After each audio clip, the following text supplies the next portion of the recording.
shut the phone off, lock the door, turn off the emails, turn off the TV, turn off the music, and just feel my emotions. And it's taken me at this stage 2.5 years to get to a place. You know what, Evis, you are struggling right now. Your body and your mind and your brain, you need to just let it feel the sadness, and that's okay. Let it feel the exhaustion, and that's okay. Escaping the sad feelings is very easy. Whether it's in watching TV, whether it's in texting, whether it's on Reels or TikTok or whatever, it's very easy to escape. But feeling the feels, like feeling the sadness, feeling the low, that's hard. That's hard to just sit in that. And I encourage you today to really try and sit in some of those hard feelings, because you'll learn a lot about yourself when you're sitting in the hard. And in order to rebuild that confidence, you have to give yourself opportunities to get deep and to get dark and to get low, and then to get out of the deep and the dark and the low. And the only way you're going to build that confidence if you're able to get out of that on your own.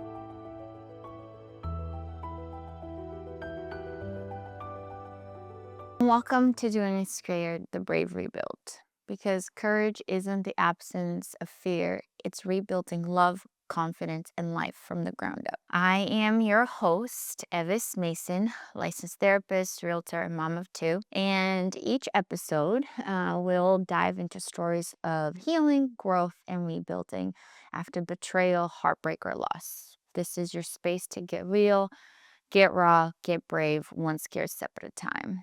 And today's episode, we're going to get raw.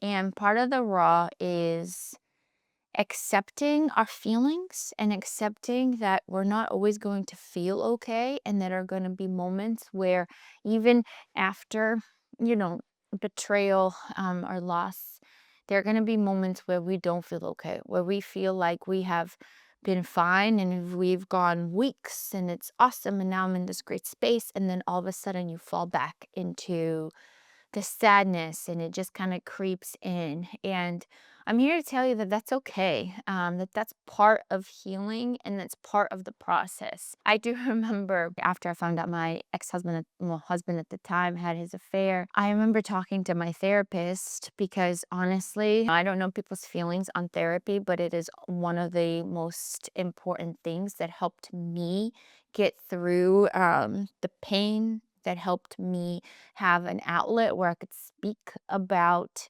this person in this situation, and they could give me advice in a way where it wasn't personal. So, when you talk to someone's hurt you and you talk to a friend or family, they too hate that person because they've hurt someone that they love. And when I spoke to my friends and family, they hated my ex, and they didn't like what he did. And so they were in backing me up. They sometimes be like, yeah, he's a piece of blah, blah, blah, blah. But that wasn't helpful, because what I needed was for someone to really hear my pain and hear what I was going through. And I needed to feel like it was okay to talk about my ex in a loving way at times, because although this person did something that hurt you deeply, this person was also someone I love deeply. And it takes time to get over that love. It takes time to get over how you feel about a person, even if they've hurt you. And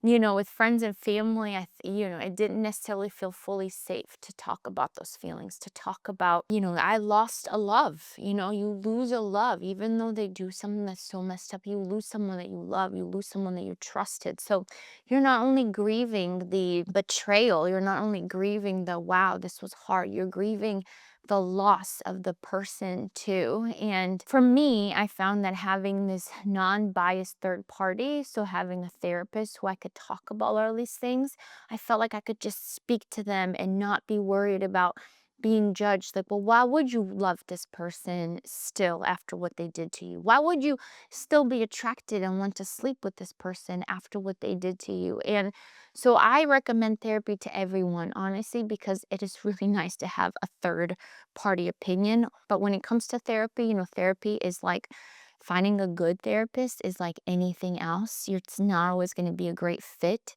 So it's okay if you go find someone once, or you've had an experience with someone that kind of sucked, or your personality just didn't click. Like, that's okay. Like, give yourself space to test people out, but I highly encourage finding someone that's a third party, non biased person to speak to about the situation that you're going through. I know from my therapist, one of the things I loved about her is that she was just really honest and she wasn't afraid to swear. And she sat with me and held the space to when I was crying. I remember I had a very hard time crying in front of people, especially during, after finding out about the affair, because I was afraid of looking weak. And my therapist created a space where it was safe for me to cry in front of another human being. By myself, like I've said before, I cried all the time underneath my work desk, but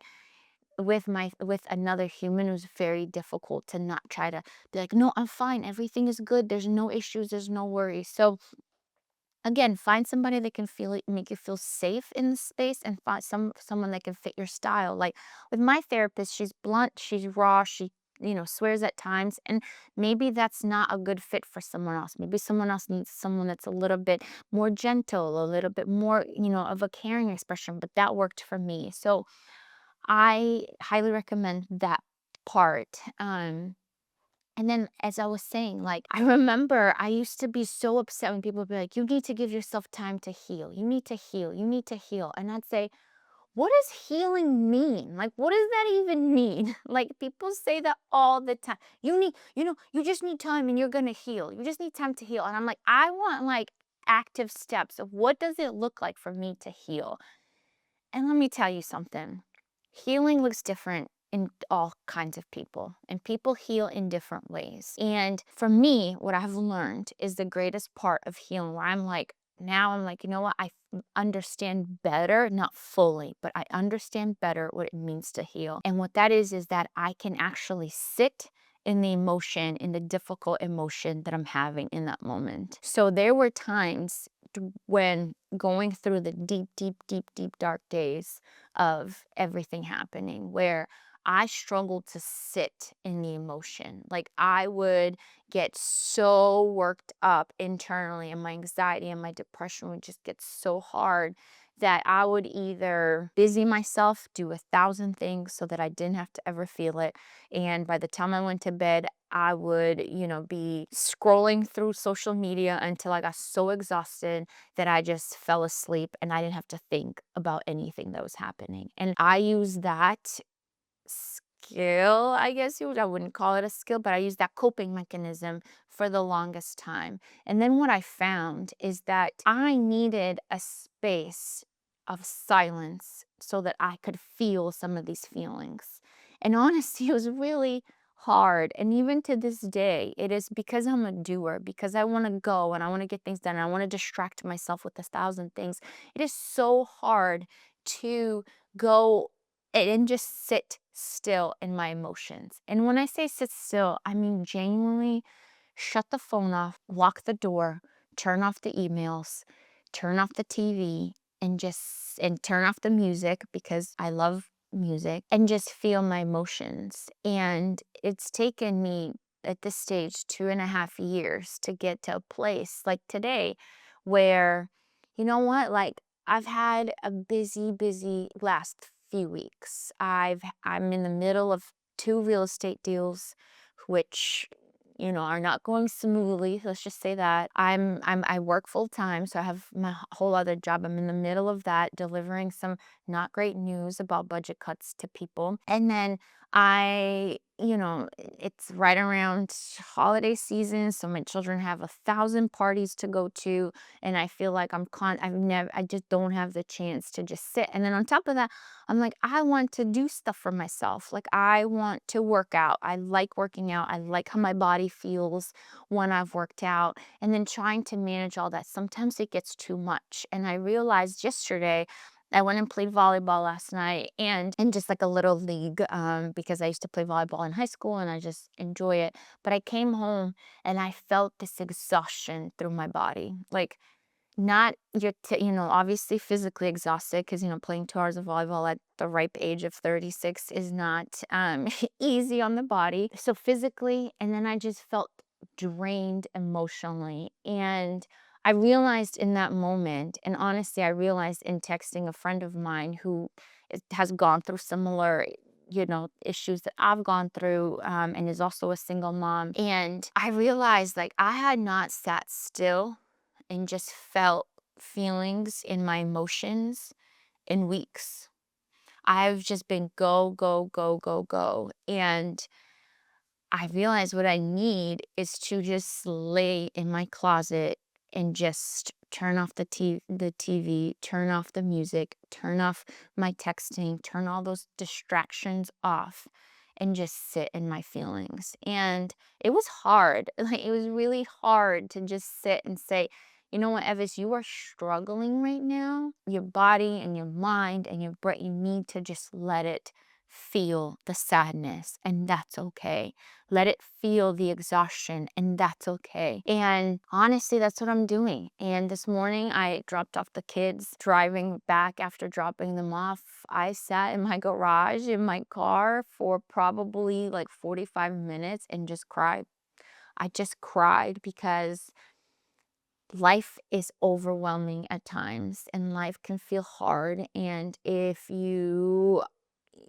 the older you get, the more things sort of weigh on you. And I don't know if everyone's had that experience, but that's the experience I'm having with adulthood.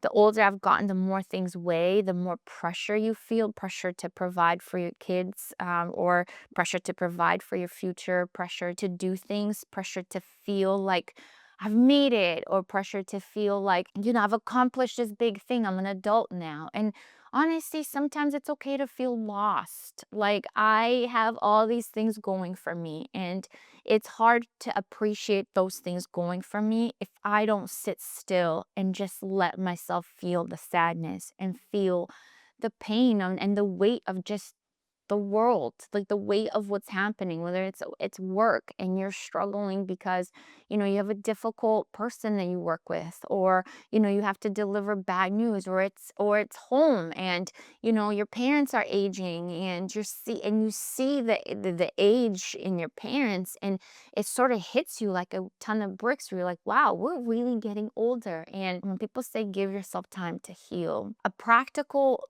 step to that is give yourself the space to feel all the emotions. I think so often, especially when, I don't know, I've at least noticed it more as I've gotten older. I didn't notice it as much in my 20s, but as I've gotten older, what I'm noticing is that escaping the sad feelings is very easy. Whether it's in watching TV, whether it's in texting, whether it's on Reels, on TikTok, or whatever. It's very easy to escape.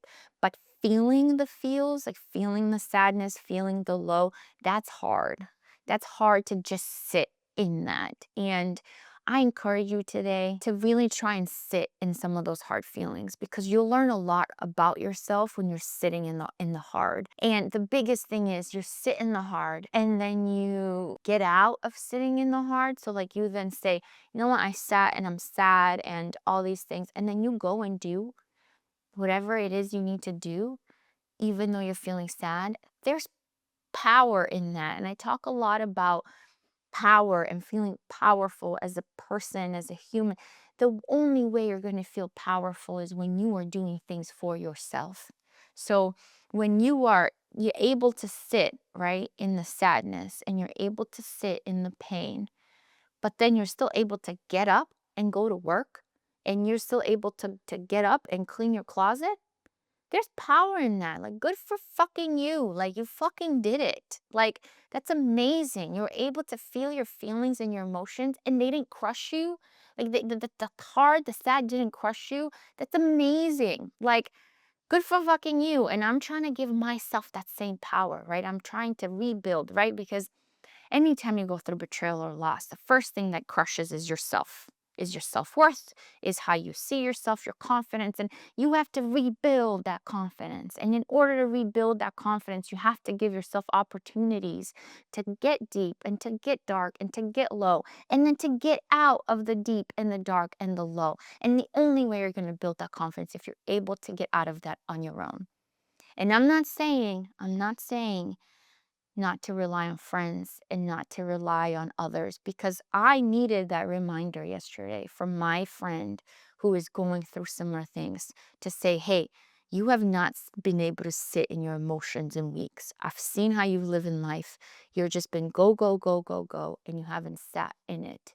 And we all need that. And again, it's not about sitting in the emotion for an extended period of time, right? Like if you're in that deep, dark depression, you may need help from somebody to help get you out. Whether that's a friend that just takes you out for coffee, whether that's seeing a therapist, whether that's seeing a doctor and getting on some sort of medication that's going to help you get out of that pit. We're not talking about that, right? In those circumstances, you need those. But even in those dark circumstances, do you know how much power it takes to say, I am so deeply depressed and my anxiety is so bad that I can't do anything right now. I can't even function, but I'm going to go and see a doctor. I'm going to tell a friend that I'm struggling this high in hopes that they help. There is so much power to that. And I think as humans, we forget how powerful we can be, right? And because what happens is we watch things, see things on social media, or we see someone else's life and we're like, wow, look how you can do all of these. How do you do all that? And here I am, and I can't do anything. I could barely even get out of bed. We see that and we compare. And when you're comparing, you're doing yourself a disservice, because no one is showing their full life, right? No one is showing. If I didn't make this video, you wouldn't know. No, none of my friends, no one would know that I had such a hard night last night, that I felt physically and emotionally just drained, and my cup was overfilling and I felt like I was drowning. No one would know that. So I'm here to tell you, don't compare yourself to others. Feel the power in when you take control and you tell yourself it's okay to feel sad, it's okay to feel all these things. Feel that power. And honestly, give yourself some grace.